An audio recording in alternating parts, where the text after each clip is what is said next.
Hello, so my name is Stephen Sowards, and this is for my Studies in American Society class. Um, Today I'm going to be talking about a marginalized part of our community, the LGBT community. I think recently with, legislation that's passed in the last 10 years and so on, and the back and forth with transgender rights, this and that and everything else, I think we've lost sight of just how much the LGBT community has gone through over the years. And as a gay man, it was something that I really took some effort to research and really enjoyed researching. So in 1924, now 1924, so 100 years ago, the Society for Human Rights was formed, and they were the first organization to really recognize the LGBT community and to start not really fighting for them, but just making them recognized and being like, this is a subset of people that are the way they are and were born that way, and so on and so on. So that was founded in 1924. Now, 1933, Germany, under the rule of the Nazi Party, started to, in prisons, the Pink Triangle is where this comes from. It's usually associated with lesbian rights. It was actually used in prisons to identify homosexual men that were in gay prison or in prisons in Germany. The first uprising didn't happen until 1959. That was the first major LGBT, don't want to say protest, but gathering of people in the U.S. and it was in Los Angeles, and they were there, and they're like, we're here, and at the time, homosexuality was criminalized, so it was, 1959. We're almost in the 60s now, which wasn't that long ago, and we see that this was the real first big moment when the LGBT community kind of got together and said, hey, we're fighting for something here. It wasn't until 1961 that homosexuality was legalized in Illinois. So think about that for a second. And that was one of the things that really struck me, like I said, as a gay man. That's one of the things that really struck me is not that long ago, my parents were alive in 1961. 1961, before then, I was illegal, essentially. It was just weird to think about. Of course, 1969 was Stonewall. That was the major riots where a group of LGBT community members, including, lesbians, drag performers, gay men, everybody, kind of had riots against the police. It was the Stonewall Inn, and they were the New York Police Department was trying to shut it down because it was a known hangout for LGBT people, and yeah. And then think about that. In 1969 in New York, they're trying to shut down an LGBT hotspot. At the next year, in 1970, was the first Gay Pride Week, and that was also in New York. So we see this major turning point here, where we went through the Stonewall riots and fights and that kind of stuff, and then just the next year is when we had the first Pride Week. So it just shows how influential those riots were at Stonewall, that it didn't even take a year for that much change to happen. 1978, the first openly gay politician was elected to the San Francisco Supervisory Board. His name was Harvey Milk. He was the first openly gay man to serve in public office. Now, obviously, he wasn't the first gay man or gay woman to serve in public office, but he was the first outed. There's rumors all throughout history, and being a history, I'm in school for elementary education with a focus in social studies, and all throughout history, there's rumors of people from Hitler to Julius Caesar to Lincoln, all these people that rumored to have had affair with other men. Do we know that for sure? No.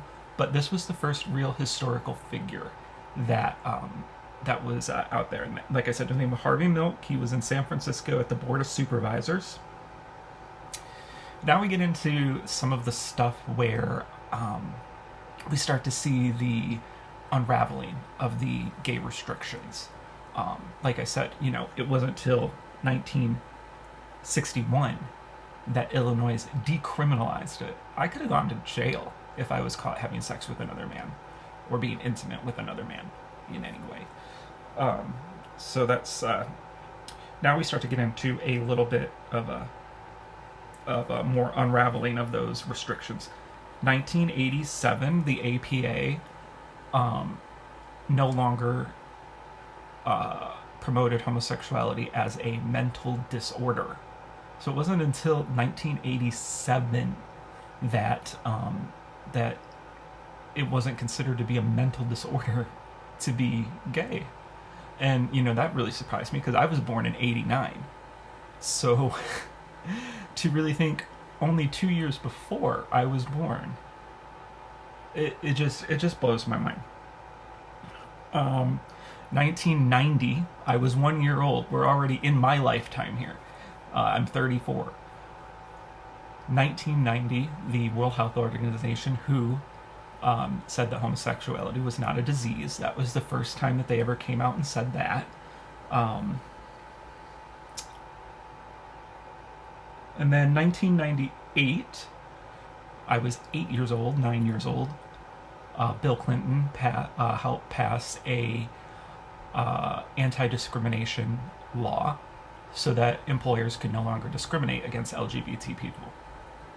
So, again, in my lifetime, I could have been discriminated against because of my sexuality in the workplace. That just blows my mind completely. 2004 was the first gay marriage that happened in San Francisco between two women.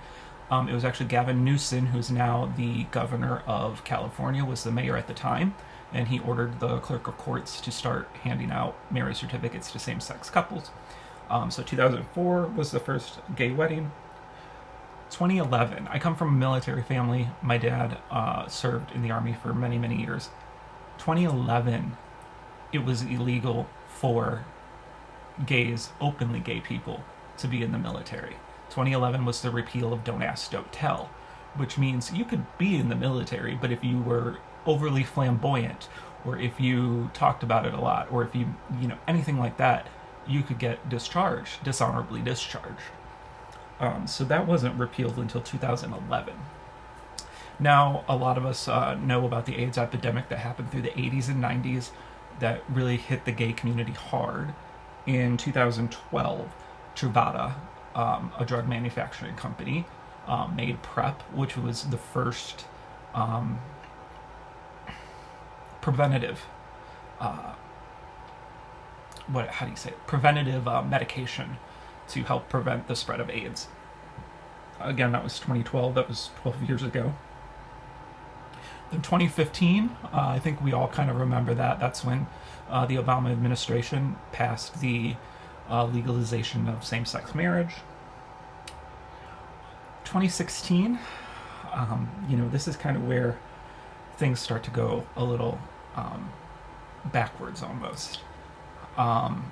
So 2016, the very next year, was the Pulse shooting in Orlando, Florida, where a gunman came in and killed 49 people at an LGBT club in Orlando, Florida. And I bring this up specifically because this club is very important to me. It's no longer around, so we'll say it was. I lived in Orlando for almost 10 years.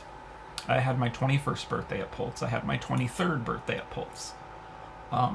So for me, that was a real gut-wrenching situation. And it really stood out to show that there's still a lot of people with hate in the world, and there's still a lot of people who disagree with our lifestyle and who want to physically harm us because of our sexuality. And again, kind of going backwards. We started going backwards at this point. 2022 was when Ron DeSantis in Florida passed the Don't Say Gay bill, which means that in school, there's a whole lot of restrictions for kids in elementary and high school regarding their sexuality. And, there's been a lot of back and forth about trans rights. There's been a lot of back and forth about, gay rights, repealing gay marriage, and this and that. And so it just kind of goes to show that as a society, we're still not there. I mean, all this stuff that I just went over happened in the last 100 years or less. Most of it happened since the mid-60s, which is just insane to think about, 60, 70 years ago, whatever. It really is just, when you take a moment and think about it. And even going as far as these big organizations like the WHO and the APA, talking about it being mental disorders, talking about it being a disease. That wasn't until the 80s and 90s that those organizations started to denounce those theories. And I think that's very important for us to realize that, LGBT people have been through a lot. And the people who came before me, I'm very lucky to be living in a time that I'm living in, to be the person that I can freely be for now. Depending on how things go here in our society. But yeah, that's kind of what I wanted to talk about. I hope I met the requirements of the assignment. I think I did. I'm not sure. But anyway, thank you. Bye.